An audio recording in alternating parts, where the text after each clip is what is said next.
اللہ پاک کی بڑائی اور اس کی عظمت یہ ہے کہ وہ ساتوں آسمانوں سے بلند عرش پر ہے، جبکہ انسان کو اپنی حیثیت کے لیے اتنا ہی جان لینا کافی ہونا چاہیے کہ وہ زمین کی مخلوق ہے، زمین پر چلتا ہے، اس کی سب ضروریات اسی زمین سے پوری ہوتی ہیں۔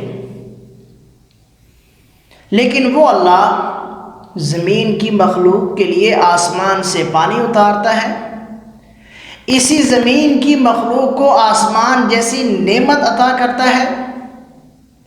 زمین و آسمان کی قدرت اسی اللہ کے لیے ہے۔ انسان جس زمین پر رہ کر بلند و بانگ دعوے کرتا ہے، اس کو مسخر کر لینے کے بعد اسے اپنی طاقت تصور کرتا ہے۔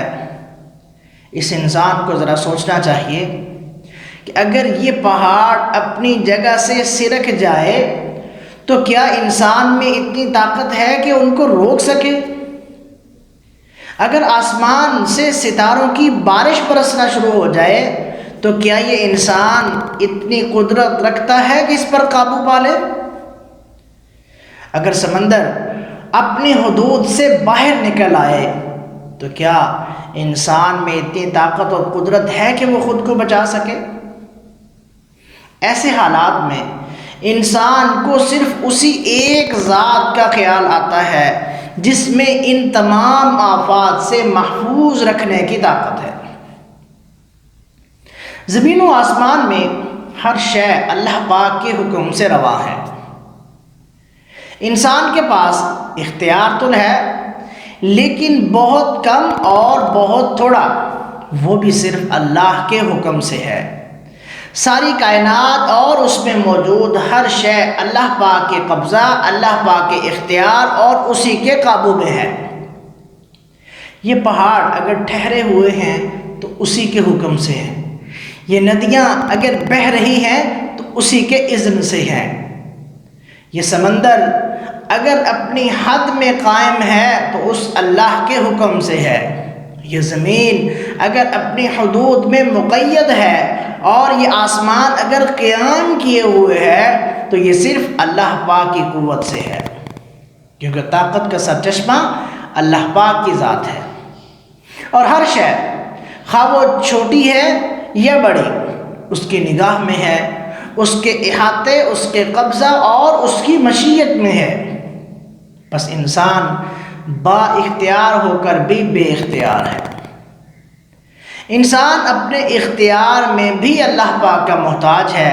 وہ سانس لینے، دیکھنے، چلنے، سوچنے میں ایک طاقت کا محتاج ہے، اور وہ طاقت اللہ کے حکم سے انسان کو عطا کی جاتی ہے۔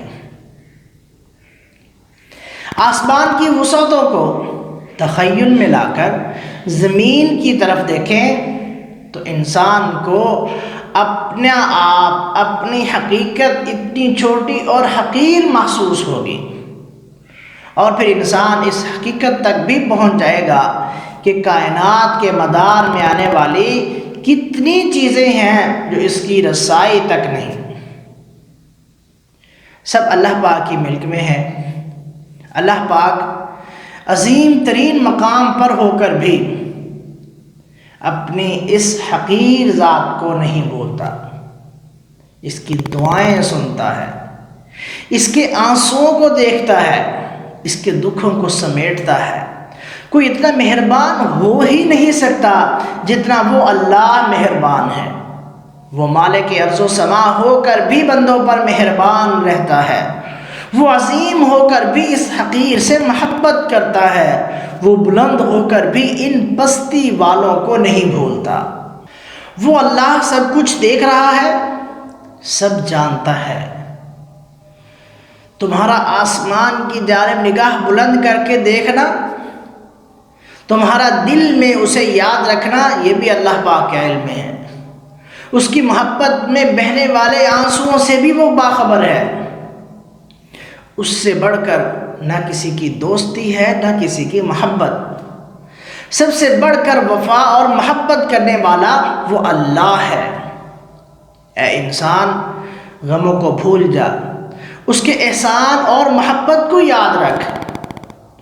خود کو خوش قسمت جان کر اس کا احسان مان کہ تیرے بھولنے کے باوجود وہ تجھے بھلاتا نہیں، تیری سرکشی کے باوجود اس نے تمہیں نواز رکھا ہے، تیری بے وفائی کے باوجود اس نے وفا کی، تیرے نام ماننے کے باوجود اس نے تمہیں عقل دی، تجھے اس نے بنایا، تجھے اس نے سنوارا۔ بس اے انسان، شر سے نکل کر اس رحمان کے راستے پر آ جا، خالق کی جانب لوٹ آ، اللہ پاک تمہارا شدت سے منتظر ہے۔